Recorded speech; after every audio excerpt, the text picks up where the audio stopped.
Beautiful. Let's start learning Torah. It says Zayin Amud Aleph. We're at the two dots. Ha'choiti to begadish. Someone who chisels out a gadish. What's a gadish? A heilige haystack. So you chisel out a haystack, you make a shtickle iglu matzev, you take out the whole inside, and lo and behold, you have walls, and you have schach, all in one. Says the Gemara. So now really the question that we have to discuss is how large is the interior? Amar Rav Huna, lo yishanu al she'ein sham halal. When the Mishnah said Achaytis Begadish said it's not kosher. Says the Gemara, lo yishanu, that's only if what? She'ein sham halal, there's no halal. Halal is a cavity, an airspace. There's no airspace of a tefach b'meshech shiva.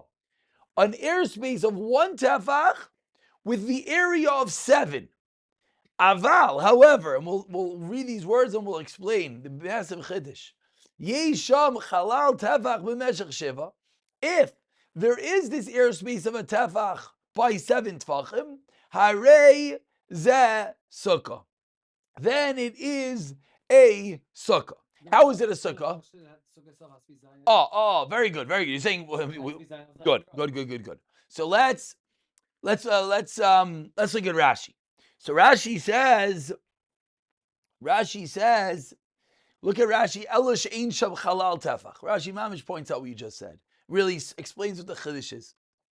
Goiva, the height, b'meshech, the length, oirech v'roichav shiva, width and length of 7 tefachim, kishir sukkah. And this is the critical line that Rashi throws in at the Gemara. It's interesting, the Gemara doesn't spell this out.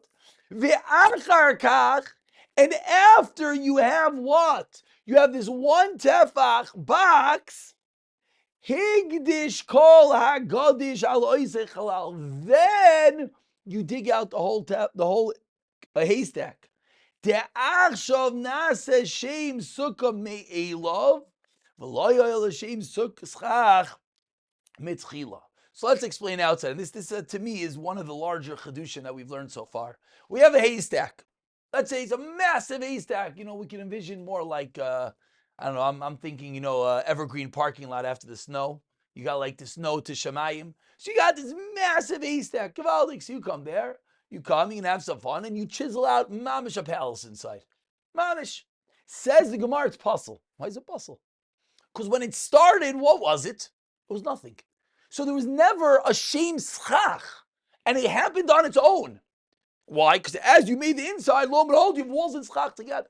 However, let's say you have a little cavity on the bottom, and then you come and you dig.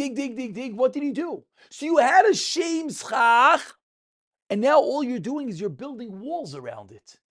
Then it's kosher. So of course you need to have an interior to the sukkah. The chiddush says the Gemara is not that you have to have an interior. Like Rav Avi, you just said, without an interior there's no sukkah. The chiddush is it has to start with a cavity of 1 by 7. Starting with that, what do you have now? Now you have, so interesting. You have a total pile of schach. Now you go, and when you chisel it out, what are you making? You're just making walls. And you're diminishing the schach, but there was always schach there. That's when it's kosher. That's the chiddush over here.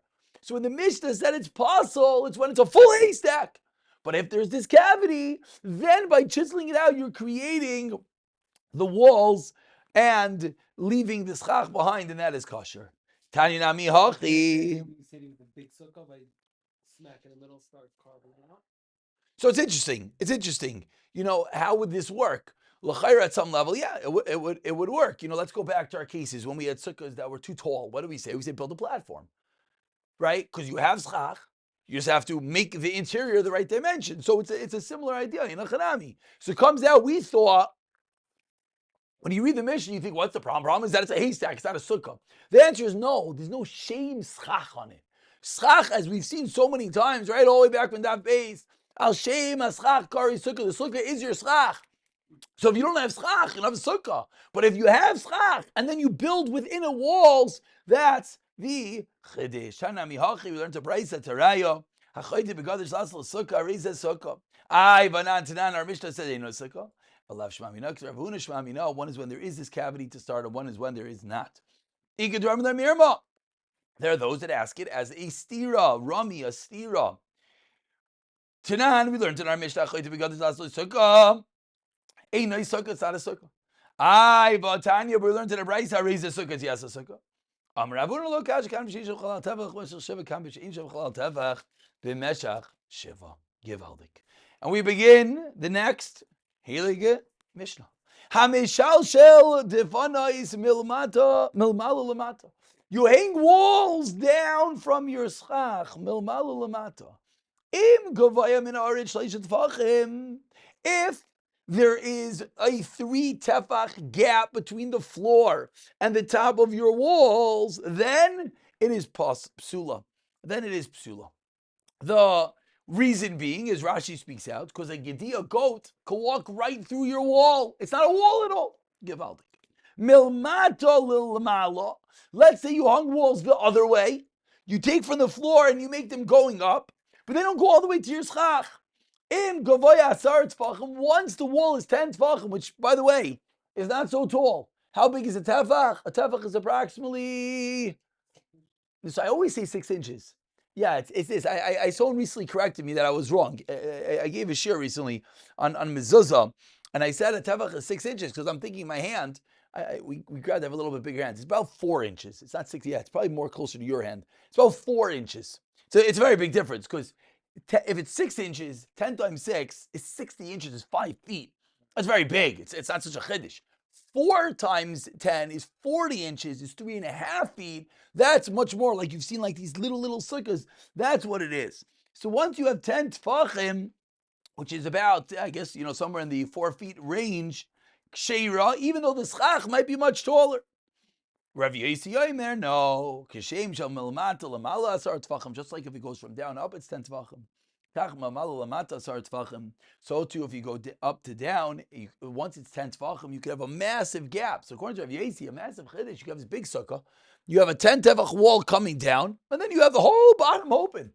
Sounds like there's no number. Maybe it can't be bigger than the closed area. He's saying you hang it, you can have 10 tefachim from top, 10 tefachim Right. No. The only reason why it's a bigger chiddush, it's mamash a floating wall, because the only reason it's a bigger chiddush is because the Tanna Kama said we have this concept of gedi, that if a goat can walk through it, which we could conceptualize and understand, that if your wall is wide open, there's no wall there. Meaning we could sort of understand better that when the wall goes till here, and then it's open, okay, you're in a wall, so now the top is open. But if the wall comes down and stops here, this whole area is open, it's a chiddush, okay? That is Rav Yossi. Says the Gemara, b'maika mifligi. What is the machlekes in our Mishnah? Mar savar, Rav Tov Rav Chesky, have some sushi. Mar savar, we don't charge for the sushi, the opposite. Mechitza teluya, materis. Get involved, please. Mar savar, a hanging mechitza, materis. This is Rav Yossi. Umar savar, and the Tanna Kama holds mechitza teluya, einoi materis. Tanna Kama holds a hanging mechitza doesn't work, and that's the reason why.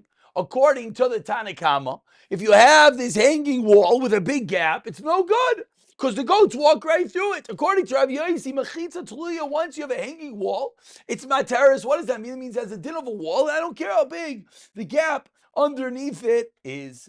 And now we say Tanan Hasam. We learned in a Mishnah. Let's conceptualize the case. Bar shabin shtei chatzeros. So let's envision we have these 2 tables over here. Very good. These 2 tables, and between the tables we have a bar.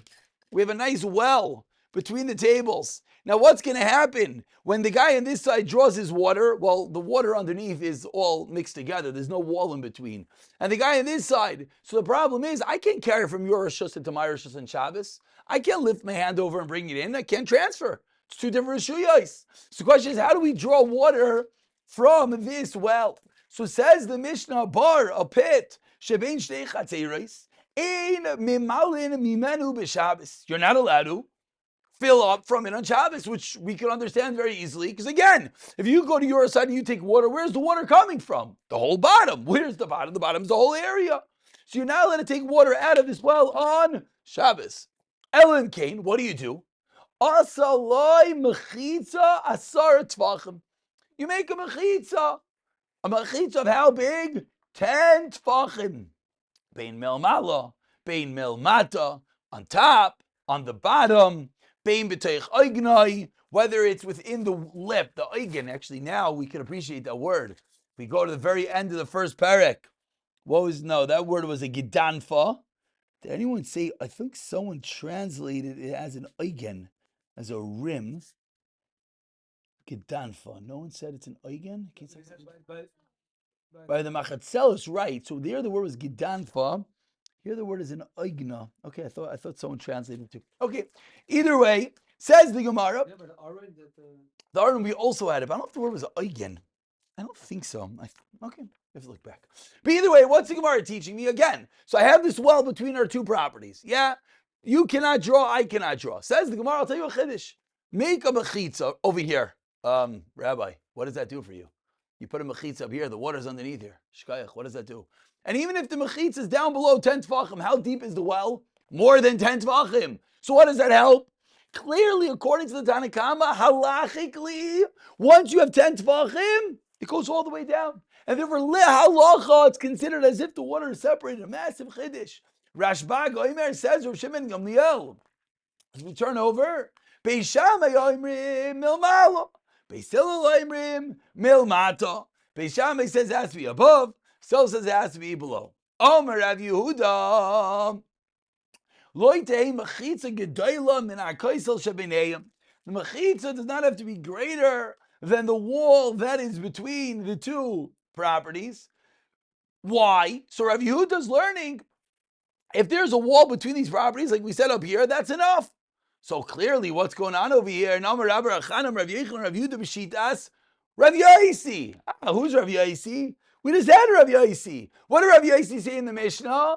Rav Yaisi was the opinion, whether the wall's at the bottom, whether the wall's on top, it's good. Why did Rav Yaisi say it's good? Mechitza teluya. A hanging wall is fine. So says the Gemara. Amar Rav Yechon, Rav Yehuda b'shitas, Rav Yaisi Amra. Rav Yehuda is talking the shita of Rav Yaisi. The Amar mechitza teluya materes. So says the Gemara, we just suggested that our machlekes in the Mishnah, whether the wall has to be on the top, or I should say whether the wall has to be on the bottom, whether the wall could be on the top, is a machlekes whether mechitza teluya, hanging mechitza works. Says the Gemara, we have a Meferish Mishnah that we already have this machlekes. So seemingly they're parroting each other. Answers the Gemara of Elohi. Don't say that. And as we always speak out, we never like to have Mishnayis that have machlekesim, that it had previous pretenses like we see over here. So explains the Gemara that this din about the well and the wall is not the same din by us. Why not? So says the Gemara, before we look inside, let's just understand the two cases. What's our snapshot? On one of them, we have a sukkah. We want to know what makes a wall of a sukkah. Does the wall have to be on the floor? Or could the wall be on the top and allow open area as if it's there? The other one is a well. Hilchas Shabbos. Well, can a hanging wall work over there? So we already can conceptualize how these two things have no shaykhs to each other. Now we just have to figure out the details. On one hand, Shabbos is a deraisa, Sukkah is a derabanan. On the other hand, Sukkah has to create a rishos. Shabbos doesn't. So let's see. Says the Gemara, V'loihi, 6 lines down to Zayin and base. Loi Rav Yehuda serve like Rav Yaisi, Loi Rav Yaisi serve like Rav Yehuda. Explains the Gemara. Loi Rav Yehuda serve like Rav Yaisi, why not? Over there by the water was what? I told you can't carry between two properties, but why not? They're both Rishos HaYachids. The answer is, it's a din derabanan. Aval hacha sukkah. Sukkah is a din deraisa. You need walls of a sukkah. Sukkah's teishu shivas yamim. You got on Shabbos, which is. Oh, so it's up to a derais. You're right, but the creation of a ruva chatzeris is a derabanan, whereas here it's a deraisa. Like, and now we flip it. Rav Yosef like Rav Yudakan like Rav Yosef ach el b'sukkah to mitzasei. By a mitzvah say, Rav Yosef allows it to work. Aval Shabbos, says Rav Yehuda said, is it Isser Skila? Whoa, it says Rav Yosef, that's too much. Lie, that is too much. And we'll stop over here. We'll pick it up after a little bit more about this hanging wall. Siyat Shemaya tomorrow night.